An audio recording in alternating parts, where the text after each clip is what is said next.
बिस्मिल्लाहिर्रहमानिर्रहीम। अस्सलाम वालेकुम प्यारे व्यूवर्स, उस्मास किचन में आपको वेलकम। आज मैं आपके लिए लेकर आई हूँ शाही दाल माश।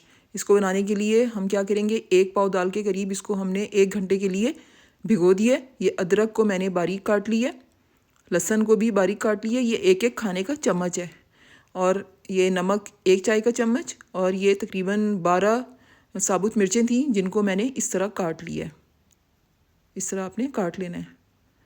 और ये हरी मिर्चें थी 4 अदद जिनको मैंने थोड़ा सा मोटा काटा है, ना बारीक और ना बहुत ज़्यादा मोटा। और तकरीबन इसमें 1.5 कप पानी जाएगा।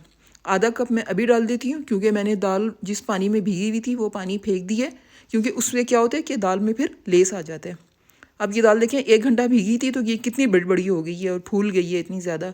इससे क्या होता है कि गलने में आसानी, और अगर हम कोई और काम कर रहे हैं तो दाल भिगो दें, इतनी वो अपना प्रोसेस होगा उसका फूलने का, इतने हम और काम कर लेंगे और तकरीबन 10-15 मिनट में ये हमारी डिश तैयार हो जाती है। इसको शाही दाल इसलिए कहते हैं कि मैंने ये सुना है कि ये शाही दस्तरखानों पे भी ये सर्व की जाती थी। अब इसमें जो मैंने आपको मसाले बताए थे वो डाल देने हैं सारे। नमक और लहसुन अदरक जो हमने चॉप किया था, फाइन चॉप करना है आपने इसको पीसना नहीं है आपने, ठीक है। और ये साबुत मिर्चें थी जिनको मैंने इस तरह मोटा मोटा काट लिया। आप ये देखें कि इसके अंदर ना हल्दी जाएगी, ना साबुत धनिया पिसा हुआ धनिया, और ना लाल लाल मिर्च पाउडर, और ना ही दड़ा मिर्च, कुटी हुई मिर्च जो होती है वो इसलिए नहीं जाएगी कि हमने इसका दाल का जो कलर है वो उसको हमने ओरिजिनल ही रहने देना है। हरी मिर्चें भी मैंने काट के जो रखी थी वो भी डाल दी हैं। और अब बाकी जो 1 कप पानी था वो भी डाल दिया है। टोटल 1.5 कप पानी 1 पाव दाल में जाएगा जो 1 घंटा भीगी रही है। अच्छा, अब आप ये देख लें कि कुछ दालें ऐसी होती हैं जो ज़रा सी सख्त होती हैं, तो आपने उसके हिसाब से पानी डाल देना है। अगर पानी खुश्क हो जाए और दाल ना गले तो आपने फिर दोबारा से किसी और बर्तन में थोड़ा सा पानी गर्म करके फिर दाल में डाल देना है। फिर वो दाल अकड़ेगी नहीं, वो गल जाएगी। और फिर आपने दम पे लगाना है जब पानी खुश्क होने लगे।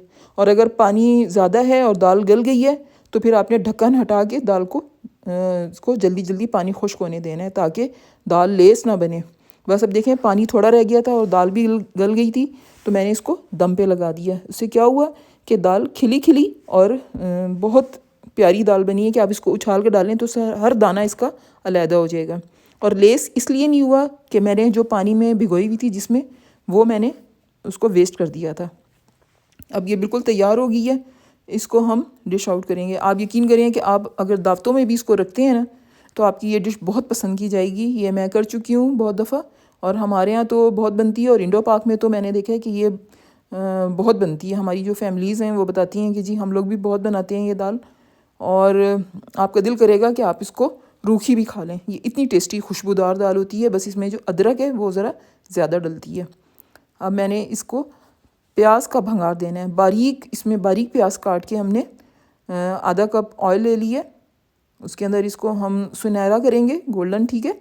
इसको हमने डार्क कलर नहीं देना, और बस इसका तड़का लगाएंगे और उस पर बारीक कटी हुई अदरक वो छिड़क देंगे। उससे हम इसको गार्निश करेंगे। ये देखें, ये इसका तैयार हो गया था तड़का। कितना खूबसूरत प्याज का कलर आया है, गोल्डन सा, लाइट ब्राउन सा। तो ये देखने में तो आपको नहीं समझ में आ रही कि कैसी होगी, लेकिन जब आप बना के इसको खाएंगे तो आप कहेंगे वाकई ये दाल शाही दाल है। ये दावतों में एक एक्स्ट्रा हम डिश रखते हैं जो कि बहुत पसंद की जाती है, और अब तक जितने लोगों को मैंने खिलाई है सबको बहुत पसंद आई है। उम्मीद है आपको भी पसंद आएगी। लाजमी बनाइएगा और अपना फ़ीडबैक भी मुझे दीजिएगा कमेंट सेक्शन में। मेरे चैनल को सब्सक्राइब भी कर लें प्लीज़, और वीडियोस को लाइक और शेयर भी कर लें। फिर ये लाजमी बनाएं, ठीक है। एक और डिश के साथ मिलेंगे, उस वक्त तक के लिए आप सबको अल्लाह हाफिज़।